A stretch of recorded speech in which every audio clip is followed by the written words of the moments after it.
dia aí aos irmãos que estão nos vendo aí pelo canal do YouTube.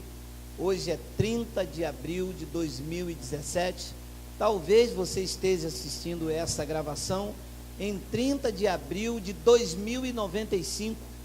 Talvez o Senhor ainda não tocou a trombeta, não vai haver o encontro, ainda não aconteceu. E você aí mexendo, eu já queria deixar registrado que aqui no ano de 2017, no passado, você aí no ano de 2090, havia já uma igreja que se reunia em graça, sem fermento. Aqui não há dízimos, aqui não há ceia, aqui não é a voz de um homem, aqui não há presidente de convenção, aqui não há presidente da igreja, porque o dono desta igreja chama-se Jesus Cristo. Ele é o cabeça e nós o seu corpo. Aí, do ano de 2090, bem-vindo aos pastos verdejantes e às águas tranquilas da graça de Deus. Olha lá o assunto que nós vamos tratar esta noite, 2 aspectos da salvação. Olha lá, Efésios capítulo 2, versículo de número 1. Nós vamos ler até o versículo de número 4.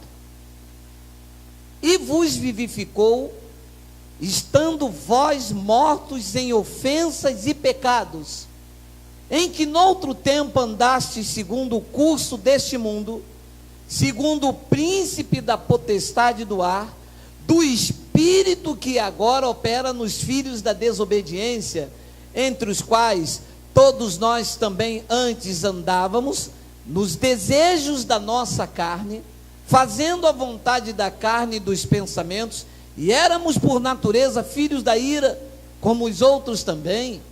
Mas Deus, que é riquíssimo em misericórdia, pelo seu muito amor com que nos amou. 5, não tem o 5?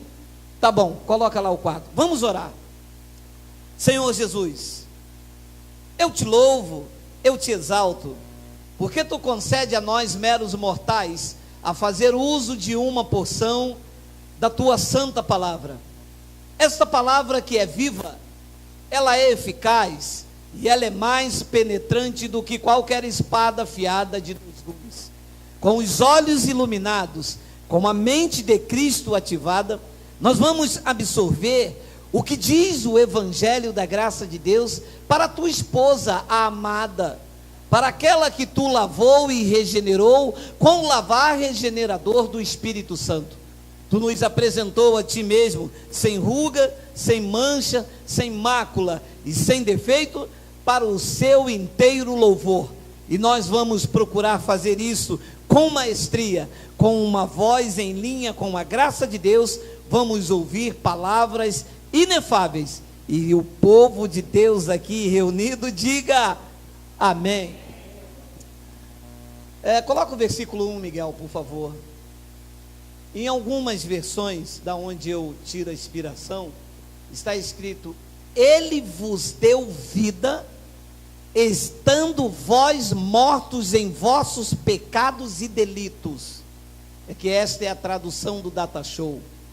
Eu quero começar, antes de entrar no centro da mensagem, como sempre faço, explicando isto aqui. Ninguém passa para crente, ninguém se converteu, ninguém acordou de manhã e disse: eu vou agora ser cristão. Porque essas são expressões que o mundo secular diz: aquele cara passou para crente. Meu amado, a condição do homem sem Jesus é de morto espiritual. Ninguém pode vir a Jesus se o Pai não o trouxer. Toda árvore que o Pai não plantou será arrancada.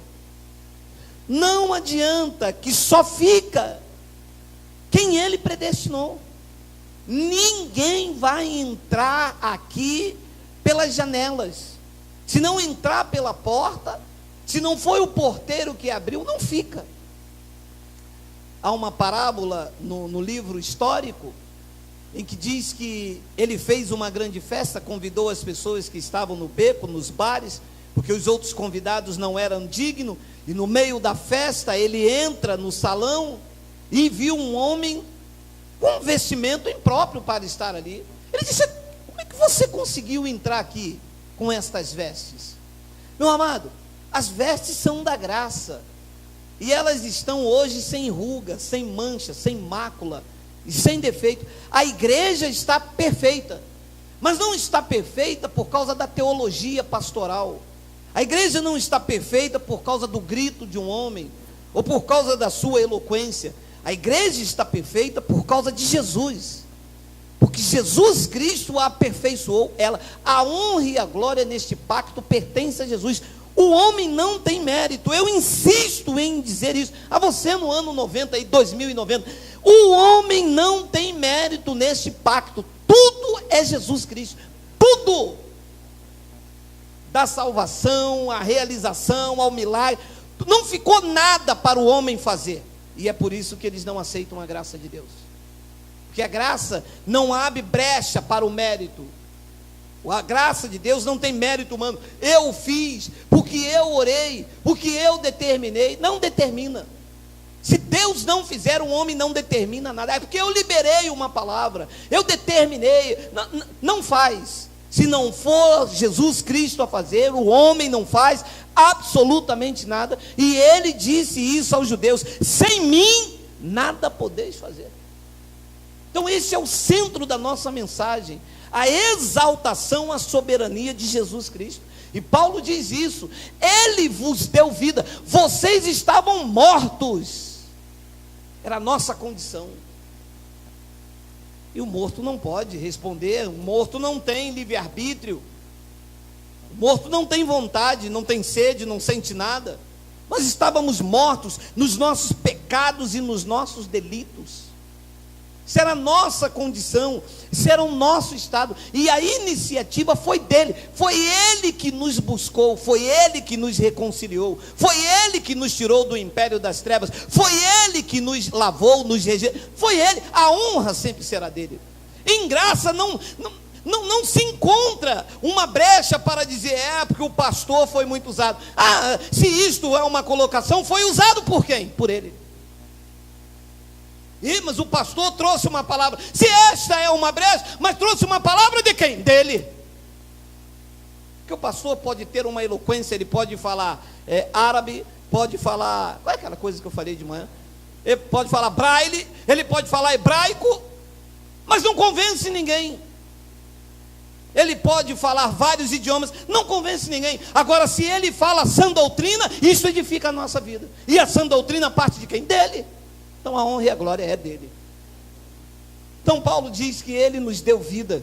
Nós estávamos mortos em ofensas e em pecado, e ele nos vivificou.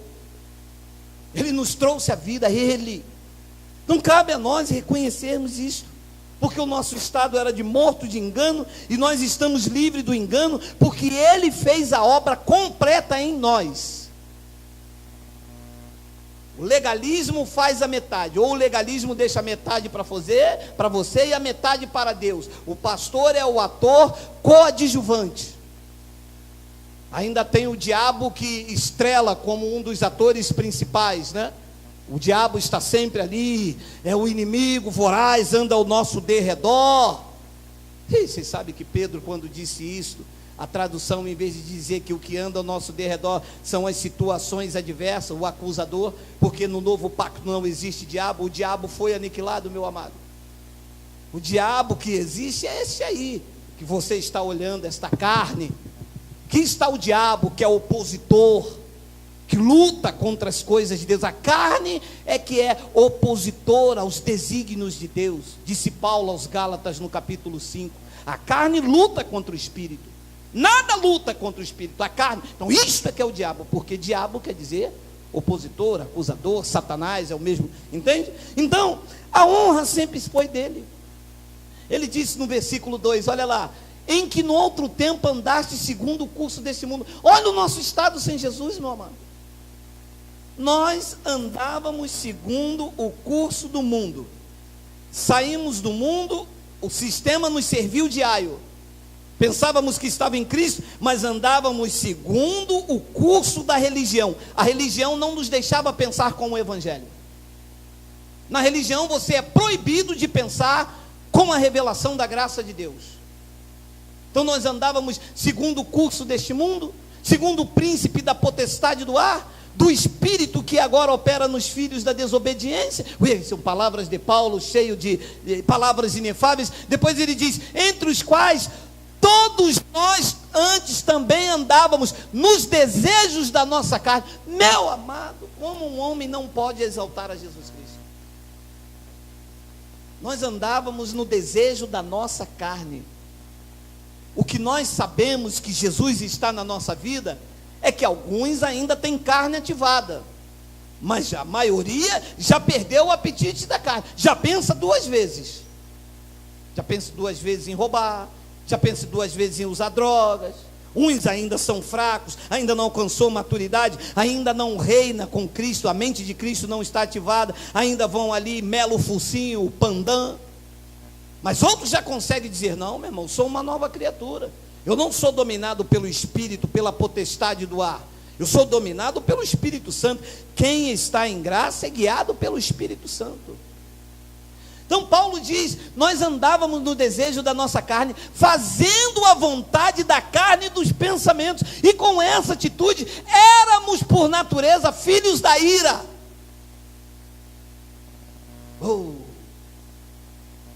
E ele veio e fez a obra completa em nossas vidas. Não, amado, não há em nós, no ser humano, nenhuma possibilidade de se libertar se Jesus não o libertar. A religião é que arma cultos de libertação. Vamos fazer um culto de... Como tirar um homem disso aqui, meu amado, se não for o Espírito Santo a fazer? Como tirar o homem da vontade da sua carne, se a carne não se submete à lei de Deus, meu amado? Como transformar uma vida apenas com um culto de grito, de passar a mão e passar óleo? Isso é engano da religião. As pessoas estão aí perecendo e nunca libertam. É um culto de libertação que nunca liberta ninguém. É um culto de consagração que nunca consagra ninguém. O culto em graça edifica, porque ela trata do nosso espírito e freia a tua carne. Só o evangelho da graça de Deus freia a carne do homem, porque ele coloca o homem no lugar de homem e Deus no lugar de Deus. O evangelho mostra a nossa natureza, mostra quem tu és, mostra o teu velho homem, mostra que ele ficou cravado na cruz, mostra que em Cristo tu és mais do que vencedor, mostra que ainda que a tua carne se corrompa, o teu interior se renova de dia em dia. Só o evangelho da graça mostra a tua condição, o resto não mostra. Religião mostra os feitos dos homens, a conquista, o poder do braço, e nós somos gratos a Jesus, porque só Ele poderia fazer isso. Então, mostrar aos senhores nesta noite, que a nossa condição era de homens mortos espirituais, e que Jesus Cristo nos vivificou, já aniquila toda a possibilidade de glória humana, porque as pessoas querem glória humana. Os pastores amam glória humana, os presbíteros amam glória humana. É o farisaísmo dentro da igreja gentílica. Amam os primeiros lugares a serem chamados pelos homens de rabi, mas eles são sepulcro caiados do século 21. São muito bonitinhos por fora, são muito bem retocados, ternezinho, bonito, mas não tem nada a oferecer à amada esposa de Jesus. A igreja que está aí fora, nem evangelho tem para pregar, porque evangelho só tem um, o que foi revelado ao apóstolo Paulo. Então, pode passar, Miguel, 2 de Coríntios 4:11, olha lá. E assim, nós que vivemos, não consigo nem passar da vírgula, nós que vivemos, ou então passamos da morte para a vida. Nós lemos em Efésios que estávamos mortos. Paulo diz: não, vocês agora vivem, mas vocês não vivem pela força, nem pelo braço do pastor, nem pela oração pastoral. Nós que vivemos, porque Ele nos deu vida, Ele nos vivificou, e assim, nós que vivemos. Em Cristo muda-se, né? Quer dizer que eu estava morto, não vivia para Deus. Cristo fez uma obra na minha vida, eu agora vivo, mas estou morto, entregue por amor dele. diz que nós que vivemos estamos sempre entregues à morte por amor de Jesus, para que a vida de Jesus se manifeste também na nossa carne mortal. Esta foi a obra que ele fez na minha vida e na sua vida. De filhos da ira, de seguindo os desejos da carne e do pensamento. Meu amado, se não fosse Jesus Cristo, nós nunca estaríamos aqui. Estaríamos em qualquer lugar deste mundo, menos uma igreja em graça. Porque eu tenho dito, a coisa mais difícil é gerar Cristo na vida de uma pessoa.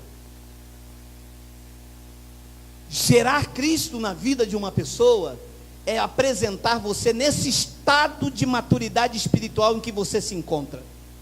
Daqui para aí e de lá para cá, o engano, se cruzar esta voz, na tua mente é ativado um satélite que diz: isso eu não recebo. A obra foi perfeita na tua vida. Ele iluminou os olhos, ele tirou escamas. Não adianta, ninguém fica aqui para agradar a ninguém. Nós estamos aqui pela verdade e para a verdade, por causa desta obra. Nós não queremos palácio, não queremos homens sábios. Não adianta falar braille, não adianta falar hebraico, não adianta falar árabe. Nós precisamos de alguém que seja analfabeto, mas que fale segundo a sã doutrina. Claro que queremos pessoas estudadas, mas não adianta ter estudo, não adianta ser professor da escola dominical, não adianta ser PhD, não adianta ter uma boa influência, se ele não tem revelação do Evangelho. Ele pode ser o rei da cocada preta, ele pode conhecer todos os mistérios, ele pode ter fé a ponto de transportar o monte, mas se ele não prega o Evangelho da graça de Deus, nós dizemos todos juntos: é anátema, não recebe. Aqui não se recebe, meu amado, porque o que ele fez está muito explícito. Nós estávamos mortos, a nossa condição era de morto, e nós agora vivemos pelo poder de Deus. Espiritualmente estamos vivos para Deus, dando frutos, não mais para a denominação, porque quando estávamos mortos no nosso pecado e no nosso delito, debaixo da religião, nós dávamos fruto para o pastor. Eu me lembro de um irmão que ele estava na portaria, o rapaz veio passando, tropeçou, bateu dentro da igreja, ele puxou e disse: pastor, mais um para Jesus. Pastor, mais um para Jesus. O pastor tem que ver, meu amado, porque dão frutos para a denominação, dão frutos para a congregação, para a placa, e nós estamos aqui dando fruto para Deus, a começar por nós, uma vida limpa, saudável com o Evangelho. Não pode haver engano na minha vida. Cristo não é ministro do engano, Cristo é ministro da verdade. De uma boa, da mesma fonte, não pode sair água doce e água salgada. Você não pode dizer para mim que você conhece a palavra pregando jejum, pregando dízimo, pregando campanha. Isso não é a verdade de Deus. Isso é um engano fluindo da sua boca. Você tem nome de que vive, mas está morto. Precisa ser vivificado pelo Evangelho da graça de Deus. E só o Evangelho restaura. Só o Evangelho da graça de Deus vivifica o homem. Nós temos a capacidade de perdoar porque nós vivemos. O morto espiritual não perdoa. O morto espiritual está com o coração duro, está morto, não tem sentimento, não tem emoção. O homem que não passou pela transformação de Cristo, a sua condição espiritual é de morto, mas quando ele vive, ele tem condições de andar 2 milhas, quando se querem que ande só uma. Ele tem condições de virar o outro lado. O morto espiritual, na primeira pancada desse lado, ele corre. É aí que você descobre quando a pessoa está morta em Cristo Jesus, sem Cristo, ou está viva. Porque quem está vivo em Cristo Jesus, ele aguenta 4 bofetadas, 2 dessa, 2 dessa. O Cristo, segundo a carne, disse: você oferece a outra face. Em graça, você suporta 2 de cada lado. Porque nós vivemos. E o apóstolo Paulo diz algo interessante em 2 de Coríntios capítulo 3, olha lá. O qual, olha, de morto, olha o que ele te apresenta: o qual nos fez também capazes de ser ministros de um novo testamento, não da letra, mas do Espírito. Uau! Porque a letra mata, mas o Espírito vivifica. Eu estava morto, e o que me vivificou foi o Espírito. Porque a letra nunca me deu vida, pelo contrário, me matava. Aquilo que eu pensei um dia, quando eu entrei na igreja, que eu pensei que era para a vida, era para a morte. Paulo, quando prega a Roma, diz: eu sem algum tempo sem a lei vivi, mas revivendo o mandamento, ele me matou e eu morri. Porque a lei está matando as pessoas aí fora. Sabe o que Paulo pregou aos coríntios a respeito da festa ágape, que eles estavam celebrando lá? Não era ceia. Paulo diz: o que vocês estão celebrando não é ceia.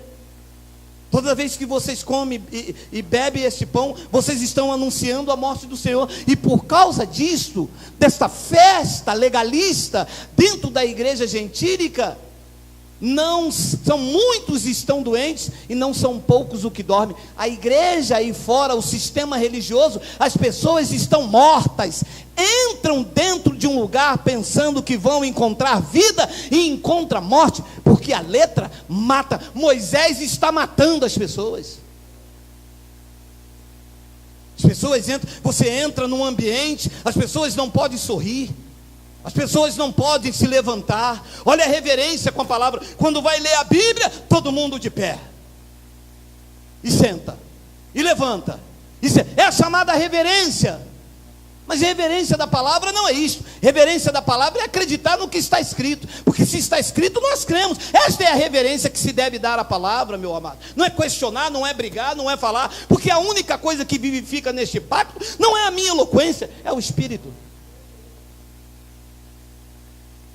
Porque ele nos fez capazes de ser ministro de um novo testamento, não da letra, mas do Espírito.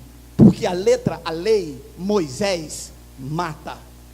Eu conheço pessoas que estão mortas, têm nome de que vivem, mas estão mortas espiritualmente. A mente de Cristo não é ativada, não tem fé, não tem segurança da sua salvação. A espada do Espírito está desembainhada. Não foram apresentadas como obreiros aprovados, que maneja bem a palavra do Senhor. Não tem fé, não tem determinação, não tem foco, não tem ousadia para ir à frente. São abatidas com facilidade. Quando caem, não se levantam mais, porque pereceu toda a esperança. Agora, quando se vive em graça de Deus, Cristo em nós é a esperança da glória. Nós avançamos, nós vamos mais distantes. Ainda que somos abatidos, não somos destruídos. Mesmo que somos derrotados, não deixamos esmorecer. Isso é quando você é vivificado pelo Espírito. Quando você é vivificado por esse Espírito aqui, nada poderá te deter nesta terra, meu amado. Porque a letra mata e o Espírito vivifica. Vê se tem um 7. E se o ministério da morte, olha como é Moisés, olha como é a lei, olha como Deus chama o sistema religioso, ministério da morte, porque o que eles pregam estão gravados com letras em pedras. Se prega aí fora, tiraram de uma tábua da pedra que foi dada a Moisés, e não é um ministério que dá vida, não é um ministério que vivifica, é um ministério de morte, é um ministério que mata as pessoas estão mortas dentro do sistema, odeia um ao outro por inspiração carnal. Eu não falo com você, porque eu sou da igreja X, na igreja X tem a doutrina certa, lá usamos coque, lá usamos roupa, e isso é que é doutrina certa. Então nós não podemos dar a paz do Senhor a vocês. Isto é morte, isto é matar as pessoas. Isso não é trazer Cristo. Trazer Cristo é trazer amor. Trazer Cristo é aproximar as pessoas, porque Ele acabou com a parede de inimizade. Ele acabou, Ele destruiu com aquilo que nos era contrário. Ele nos uniu na cruz. Ele nos trouxe o ministério da reconciliação. Confiou em nós o evangelho da reconciliação. Não há inimizade no povo de Deus. Eles estão assim por causa de Moisés. Ministério da morte, gravado com letras de pedras. Se isto veio em glória, de maneira que os filhos de Israel não podiam fitar os olhos na face de Moisés, por causa da glória do seu rosto, qual era transitória. Tem um 8? Não tem, volta lá. Então diz que o ministério era de morte. E graças a Deus, porque todos nós passamos por esse ministério da morte. E quão era pesado, meu amado. Quando as pessoas falaram para você a primeira vez, lembra? Olha, meu irmão, é por fé, é por graça, você é um predestinado. Você é o predestinado? E eu não sei não, ainda tem igreja assim. Uma vez falaram para Filipe, tem um profeta em Israel. Filipe, eu não sei não. Eles disseram para Filipe, vem ver. Porque hoje, meu amado, a verdade está como uma agulha no palheiro. Igrejas em graça puxando sardinha para o seu lado. Eu sou um único apóstolo, eu sou o único que prega a verdade, esta é a única igreja, é porque eu tenho um chamado, é porque eu estudei, a revelação foi dada a mim. Isto é morte, meu amado. A glória não pode ser para homem. Ele fez isso para que ninguém se glorie perante Ele. A glória tem que ser a Jesus Cristo. Este não é um único ministério que prega a graça de Deus. Eu não sou um único pastor que prega a graça de Deus. Essa não é a única igreja que vive a verdade. Este é um lugar que está em busca da verdade, daquele que tem uma única palavra, que tem uma única palavra que nos edifica. Nós estamos em busca disso. Não somos perfeitos na carne, mas gloriamos de falar que Ele nos fez perfeito em espírito. Isso sim. Então esse ministério da morte aí tem matado vidas. E quem está debaixo disso não recebe a graça de Deus, nem que você empurra pela goela abaixo. Está aqui escrito. Nós não estamos falando de algo, porque eu acredito que Paulo sofreu muito mais do que nós, porque Paulo não tinha as cartas dos Gálatas, Paulo não tinha essa carta dos Coríntios, Paulo não tinha a epístola de Efésio, Paulo tinha que contradizer eles com aquilo que descia natural. Paulo não chegava para pregar em Corinto e falava, abra aí em Gálatas. Paulo não tinha epístola de Gálatas. Paulo sequer sabia que isso ia virar um compêndio poderoso contra o legalismo.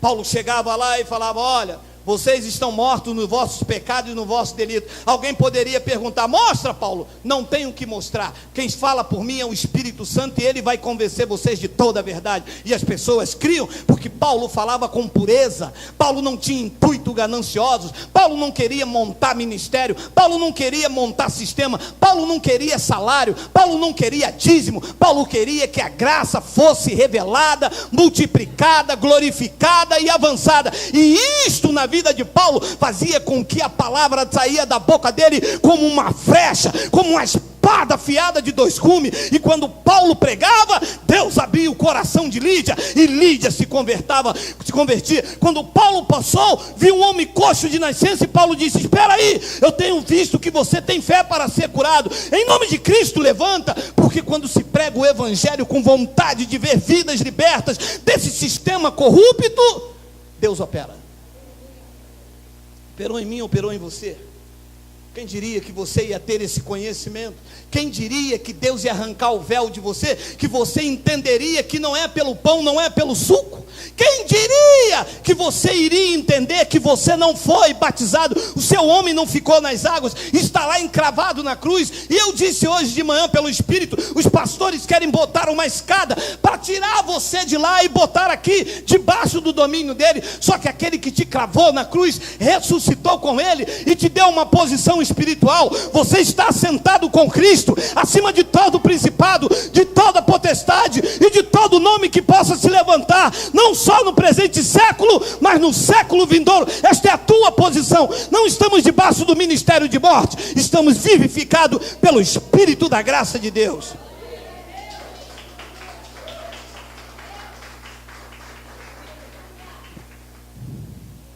O sistema prega a letra, prega Moisés. Em consequência disso, Deus que não dorme, pegou eles. Olha o que Deus faz com essa gente. A esse, cuja vinda é segundo a eficácia de Satanás, do opositor, com todo o poder e sinais e prodígios de mentira. Isso é o sistema. Satanás não era um ser de chifre de cauda. O padre, quando traduziu a Bíblia, deixou isso aqui, porque o religioso gosta de dar ênfase. Uma vez, O Cristo nos dias de sua carne, Jesus nos dias de sua carne, disse a Pedro: a mim me convém morrer e ressuscitar no terceiro dia.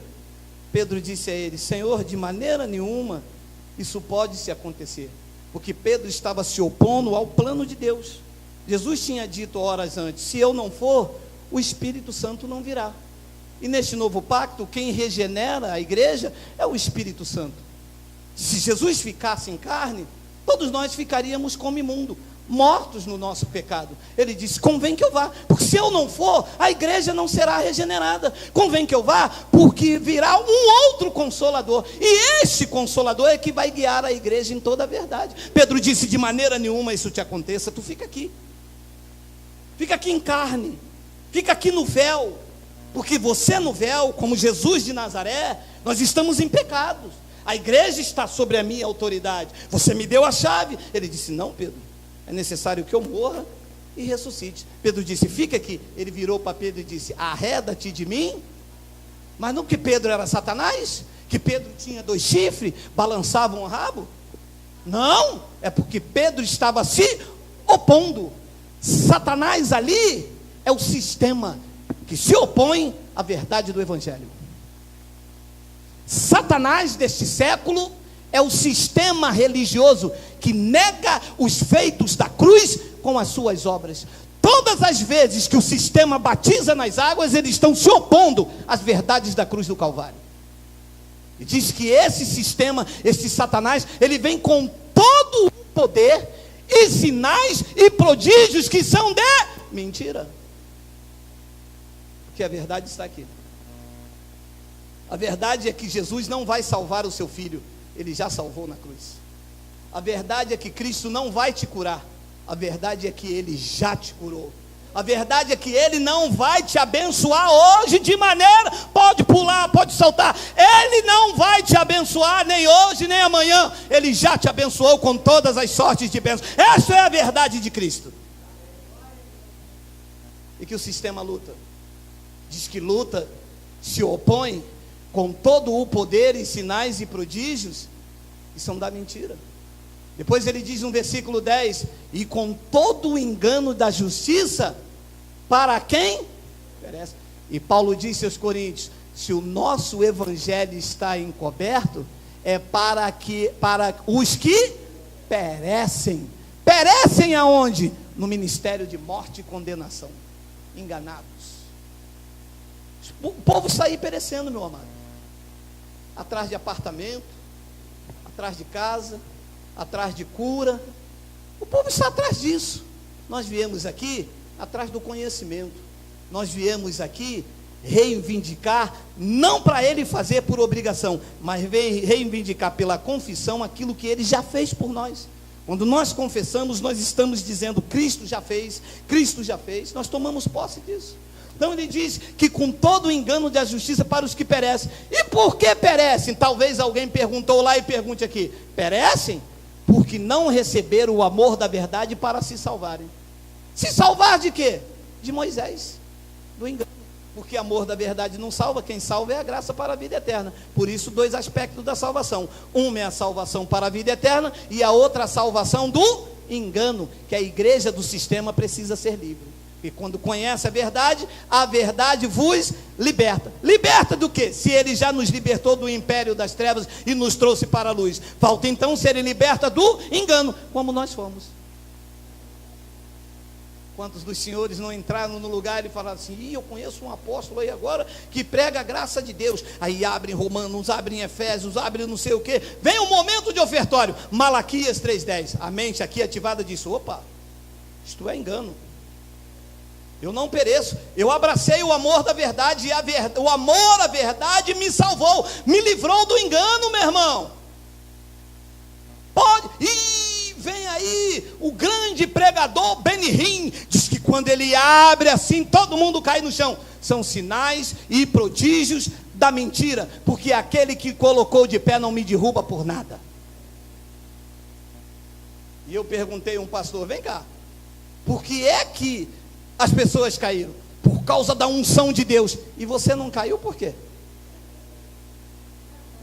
Se a unção de Deus derruba 30 homens, Então você está igual aquele porco endemoniado, que os demônios entraram nele e não aconteceu nada. Isso é conversa, isso são espíritos do engano, da mentira, que ilude. E tem muita gente em graça correndo atrás de Benihim, hein? Tem muita gente em graça correndo atrás de Agenor Duque com pano de saco e cinza, pegando ônibus para ir a São Paulo ser curado por Agenor Duque. Alô, meu amado, Agenor Duque precisa ser curado. Como ele vai dar cura? Ele promete liberdade, mas ele mesmo é escravo da corrupção, meu amigo. Está debaixo do engano, está debaixo de Moisés. Eles não, e com todo engano da justiça para os que perecem, porque não receberam o amor da verdade para se salvarem. Agora olha o que é dose. E por isso, porque não receberam o amor da verdade, diz que Deus lhe enviará a operação do erro, para que eles creiam na mentira. Todas as vezes você vê uma ovelha acreditando na mentira, foi Deus que mandou a operação do erro na vida dele. Mas como é que pode aquela mulher ali estar virando uma garrafa d'água, tomando um glu, glu, glu, glu, glu, glu, glu, depois da oração do homem? Sabe como é que pode? Porque Deus enviou na vida daquela pessoa a operação do erro, para que ela pudesse acreditar na mentira. Na sua vida, Ele iluminou os seus olhos, para que você conheça a herança do seu chamado nos santos. Na sua vida, Ele vos vivificou estando mortos. Na sua vida, Ele lançou com a espada afiada de 2 gumes, que separou juntas e medulas, e te deixou nu e patente diante daquele do qual nós havemos de prestar conta, porque nós não perecemos. Engano na nossa vida nunca mais. Chega. Pode vir pintado de ouro, pode vir montado num bezerro de ouro, pode vir numa grande carruagem dizendo eu sou Cristo, eu sou o profeta. Eles gostam de dizer que são até apóstolos às nações. São o quê? Mas as nações, por que não vão ali debaixo da ponte? Por que vão ali no preso Nick, cheio de pessoas de crack, passando fome, morrendo? Por que não vão nos morros, nas vielas? Por que não vão ali? Por que não vão ali? Eles são profetas das nações. Eu acho isso aqui forte. Eu acho, de tudo que Paulo escreveu, eu acho forte e acho triste. Porque isto é um poder enganoso enviado da parte de Deus. Deus mesmo envia o espírito do erro na vida deles, para que eles creiam na mentira. A gente não sabe como. E sabe qual é a intenção do Espírito essa noite? É lá dentro você falar: muito obrigado, Deus, porque em mim tu enviou o Espírito da verdade que te exalta. Que obra? A igreja está em busca de um milagre para ter apartamento, milagre para ter carro. Milagre maior do que converter um crente de fato e de verdade. Milagre maior em te fazer entender que a obra perfeita na cruz te aperfeiçoou. Não tem dinheiro que pague. E ele contou esta parábola nos dias. Diz que um homem foi lá cavando num terreno, achou uma pérola. O homem tampou, escondeu esta pérola, foi lá, vendeu tudo que tinha para comprar aquele terreno. Esta pérola é a graça de Deus em nós. Não importa a distância, se está frio, se está quente, não importa onde esteja, se a verdade está lá, nós seguimos a verdade em amor, porque é isto que se ouve aqui como palavras inefáveis, que alimentam o nosso espírito. E não ouvimos essas coisas em qualquer... Isso o sistema não tem ousadia para pregar. O sistema não pode apresentar esses versículos. E por isso, Deus lhes enviará em outras versões está: Deus lhe enviou. Deus lhe envia a operação do erro, para que creiam a mentira. 12. Para que sejam julgados todos os que não creram a verdade, antes tiveram prazer na... Toma aí. Dorme esse feriado com essa aí, ó. Para que sejam julgados todos os que não creram na verdade. Eu creio na verdade. Quando a verdade chegou, eu vou lhe confessar uma coisa. Houve uma luta doutrinária aqui dentro. Eu disse, meu Deus, mas eu estou numa igreja que prega ceia.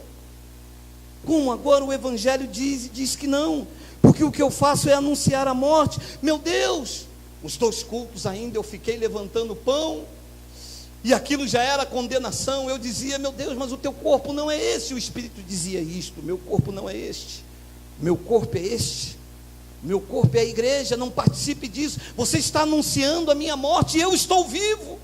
Você quer crucificar de novo o Filho de Deus e expô-lo à ignomínia. Eu não posso anunciar a morte daquele que vive. E quando a verdade chegou em mim, eu disse, eu creio. E lutando contra as minhas carnes, eu tinha status, eu tinha posição, no estacionamento tinha o meu nome, eu estava no escritório, eu e minha esposa e minha filha pela igreja, tinha um espaço lindo, quase do tamanho desse lugar, e aquela briga teológica. Eu disse, meu Deus, eu rompo com tudo isso e fico sozinho, ou eu fico com esta multidão de 10 mil de pessoas e fico contra Cristo? Eu vou ficar a favor de Cristo. Eu vou crer na verdade, ainda que ninguém aceite. Meu amado, porque pregar a verdade, eu vou lhe dizer uma coisa, não traz glória. Paulo disse que todos os que querem viver piamente em Cristo padecerão perseguição. Bem-vindos os perseguidos, bem-vindo as perseguidas por amor ao Evangelho. Estamos unidos, vão nos atacar, se prepara. Você não será amado. Quando você passar, vão te chamar de herege, vão dizer que você está pregando uma nova doutrina, vão dizer que o que você prega e fala é novo, mas o trono vai lhe dizer, eu estou contigo, não te desampararei, não temas, porque eu tenho muito povo nesta cidade. Foi o que ele disse a Paulo. Paulo, no meio das suas lutas teológicas, conhecia tudo do farisaísmo. Quando ele chega em Jerusalém, quem eram os seus amigos? Os fariseus se tornaram os seus inimigos. E quem eram os seus inimigos do caminho que ele perseguia, passaram a ser os seus amigos. E ele ficou num conflito. E numa visão de noite, o Senhor mesmo veio a Paulo e disse, Paulo, fala e não te calas, não temas, ninguém tomará mão de você, porque eu tenho muito povo nesta cidade. Se você aceitar e crer a verdade, as pessoas te julgarão, falarão mal de você, vão te perseguir, vão se levantar contra você, mas na tua vida ninguém toca, porque o dono da igreja te comprou para ser testemunha das verdades da graça de Deus, para que sejam julgados todos os que não creram a verdade. Antes, o sistema está assim, tem maior prazer na iniquidade. Você acha que Deus vai deixar isso barato? Você acha que Deus vai deixar isso barato? Esta farronice que se faz em nome dele, essa junção de letras, esse toma lá da cá, essa barganha espiritual. Você acha mesmo que Deus vai deixar isto barato, meu amado? Você deixaria barato se eu usasse o seu nome para ir lá na Casa Bahia comprar uma televisão e você descobrisse que eu usei o teu nome em falso? Você deixaria barato? Porque se deixar é para amanhã. Você acha mesmo que o Criador do universo vai permitir que se brinque, que se faça esse joguete que se faz com ele aí? Miguel, não está aí. Me perdoe, falta 5 minutos. Não está aí. Coloca lá Jeremias capítulo 5, versículo 26. Não está aí, depois eu volto para ele. Suportai-me um pouco mais na minha loucura. Olha lá, Jeremias capítulo 5, versículo de número 26. Olha aí, olha aí. 5, 26. Coloca aí. Olha aí. Porque ímpios se acha entre unidos do Tucuruvi, unidos do vai-vai. Porque ímpios se acham entre o meu povo, andam espiando, como quem arma laços, põe armadilhas, como quem prende os homens. 27. Como uma gaiola está cheia de pássaros, assim estão as suas casas, hoje igrejas, cheias de engano. E por isso se engrandeceram e enriqueceram. Isso é o retrato do sistema. É verdade ou não é? Esta palavra de profética é atual, meu amado. 28. Engordam-se, estão nédios, e eles ultrapassam até os feitos dos malignos. É aquela palavra que a pessoa assim, cara, esse cara faz coisa que até o diabo duvida. É porque o que eles fazem, meu irmão, se houvesse diabo mesmo, porque isso é uma lenda folclórica, o diabo foi destruído na cruz, o diabo ia falar, caramba, por que eu não pensei nisso, né?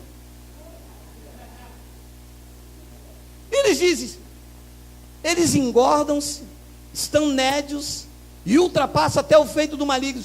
Eles não julgam a causa do órfão, todavia prosperam, nem julgam o direito dos necessitados. 29. Porventura, não castigaria eu por causa destas coisas? Diz o Senhor. Não me vingaria eu de uma nação como esta? 30. Coisa espantosa e horrenda se anda fazendo na terra. E como é espantosa. Ah, meu irmão, Paulo não teria estrutura para viver nos dias de hoje, é para nós mesmos. Ele disse, os dias são maus, mas ele partiu, foi para a nuvem e deixou o pepino, porque no tempo de Paulo não tinha vassoura ungida, não tinha campanha nas igrejas, não tinha voto, não tinha culto de libertação, tinha os judeus lutando contra ele, e entre contra os judeus, e ele disse, eu combati o bom combate, mas as coisas espantosas e horrendas que se faz hoje, quem sofre somos nós, os verdadeiros adoradores. O nosso espírito fica no... Não fala a verdade, eu sei que você é pregador igual a mim, dá uma vontade de um supapo, um negócio, um negócio, cara. Paulo diz que quando chegou lá a Atenas, o espírito dele se revolveu de ver a idolatria. Ah, Paulo, você está na nuvem, porque se é hoje, você dava um troço, negão. Paulo ia dar um chilique quando olhasse e vesse culto da vassoura ungida. Leva este voto, esse é o voto de 1000, esse é o voto de 500, esse é o voto do empresário. O trono dizendo, coisa espantosa e horrenda se anda fazendo na terra. 31. Os profetas profetizam falsamente, os sacerdotes dominam de mão dada deles, e o meu povo assim o deseja. Mas o que eles farão ao fim disto? Você acha que Deus vai deixar barata? O triste, isso é Deus falando com o profeta, é que o povo assim deseja. O povo gosta.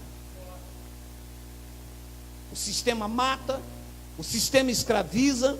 A revelação está dizendo que a letra mata, que Moisés mata, que Moisés escraviza, que Moisés é uma fraude. Moisés foi o Deus daquele século, mas esse Deus ressuscitou. Moisés continua sendo o Deus desse século, com as suas doutrinas fermentadas, com os seus batismos, com as suas ceias, com os seus jejuns de Daniel, jejum de um defunto. Moisés continua escravizando, matando as pessoas entram com vida dentro da igreja e saem mortas com as doutrinas, com os fardos. As pessoas estão sem vidas, não são poucos os que estão doentes, são muitos os que dormem. A graça veio para vivificar, as pessoas não abraçam, não aceitam, e Deus está dizendo pelos meus lábios, Ele enviará um espírito do erro, para que vocês deem crédito à mentira. E eu, quando assisti daqui, como pregoeiro da graça de Deus, e ver alguém abraçando uma garrafa d'água, e ver alguém se dobrando diante de um culto de consagração,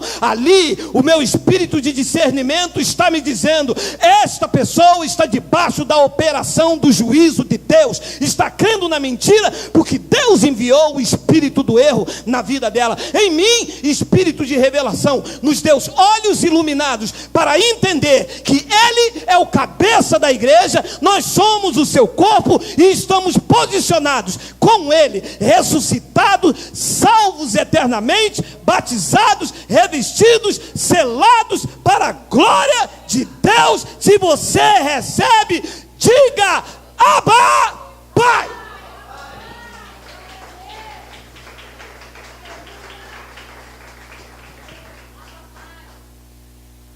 Coloca lá, por favor, agora, depois que você me força isso.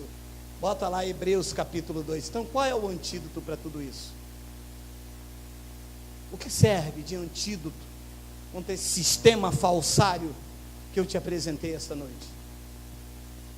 Portanto, convém nos atentar com mais diligência para coisas que já temos ouvido, para que em tempo algum nos desviemos dela. 2, porque se a palavra falada por meio de anjos permaneceu firme, deixa eu parar um pouco aqui. Neste pacto, os mensageiros não são mais anjos. Neste pacto, os mensageiros, os ministros da nova aliança, somos nós. A palavra falada pelo meio de anjos que permaneceu firme foi a lei. A lei foi promulgada por meio de anjos. Pregou Paulo aos Gálatas. Neste pacto, os ministros da nova aliança somos nós. Coisas que os anjos anelam e prescrutam. Eles estão assistindo a revelação da graça de Deus neste lugar. Como principados e potestades, primeiro, pela igreja, a palavra da graça de Deus é conhecida a nós e depois eles. Porque o que está sendo pregado aqui, anjos não sabiam, souberam depois que saiu da sua boca, saiu da minha boca. Eles foram ministros na lei. Na lei eles foram pregar a Maria, na lei eles foram pregar a Daniel. Em graça, Paulo disse que se vir um anjo do céu é anátema. Em graça, se anjo pregar evangelho, anjos que não estejam revestidos de carne. Se um anjo espiritual falar para você: olha, eu vim aqui porque Deus disse que não é mais pelo batismo do Espírito Santo, é para ser em água. Paulo disse: ainda que venha um anjo do céu, seja anátema. Se a palavra falada por meio de anjos permaneceu firme, e toda transgressão e desobediência recebeu a justa retribuição, 3, como escaparemos nós, se não atentarmos para uma tão grande salvação, o qual, hoje, em graça, começando a ser anunciada pelo Senhor, foi-nos depois confirmada pelos que a ouviram. Em graça, começou anunciada pelo Senhor. Este é o antídoto. Se prender a esta tão grande salvação, a salvação eterna e a salvação na mente, porque nós servimos a Deus agora com a mente, com conhecimento, meu amado. As pessoas estão na lei, estão salvas igual a mim ou a você, mas não estão salvas do engano. Nós não, temos a salvação eterna e o conhecimento nos libertou do engano. Nós temos a mente de Cristo, o engano em nós não prevalece mais. Eu glorifico e exalto a Deus por isso. E eu termino então com Hebreus 10, 22, 23, já passou da hora, já passou da hora. Tem uns irmãos aí que moram longe, vão de Kombi, achou, vai pegar a Kombi Uber, olha lá. Cheguemos-nos com verdadeiro coração. Olha como então, depois de ter a salvação consumada, tanto no espírito como na mente, como que se apresenta uma igreja em graça? Olha como é lindo você, isso é você. Cheguemos-nos com verdadeiro coração, o amor não fingido, em inteireza, certeza de fé, tendo os corações purificados da má consciência, e o corpo lavado com a água do rio Guandu. Água limpa é esta. Com esta água. A água pura pela palavra. Isto nos lavou. Lavou você esta noite. Você está convicto de quem você é. Estava morto em pecado e delito e ele te vivificou. Depois, para terminar no versículo 23, ele diz: retenhamos então firme a confissão da nossa esperança, porque fiel é o que prometeu. Eu vou manter isso aqui firme. Eu sei que a cada dia o amor vai se esfriando, porque, permita-me uma sinceridade, o sistema visa crescimento de vidas, mas não é isso que vai acontecer. Porque por se multiplicar a iniquidade, o amor de quase todos se esfriará. A verdadeira igreja é um rebanho pequeno, porque o caminho é estreito. Para andar aqui, tem que ter fé. Aqui não se anda por portas largas. Para andar em graça, a única forma de se agradar a Deus é essa. Tem que andar por fé. E andar por fé, meu irmão, é um caminho estreito. As pessoas dizem, ué, mas lá não tem uma campanha?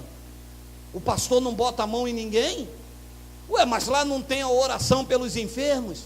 Mas qual enfermo, se já estamos curados? Mas que mão, se a mão de Deus já está em mim? Que campanha? Eu fui comprado, eu não tenho voto, eu não tenho campanha, eu não pago dízimo. Eu estou perfeito em Cristo. Então a verdadeira igreja não está alcançando o crescimento de números, está alcançando os números que ele predestinou para serem salvos. A estátua de Nabucodonosor começou com ouro e terminou com barro. É assim o sistema religioso. Nós, pela fé, aguardamos o nosso Salvador. Assim seja, assim disse o Espírito de Deus. Vamos nos colocar.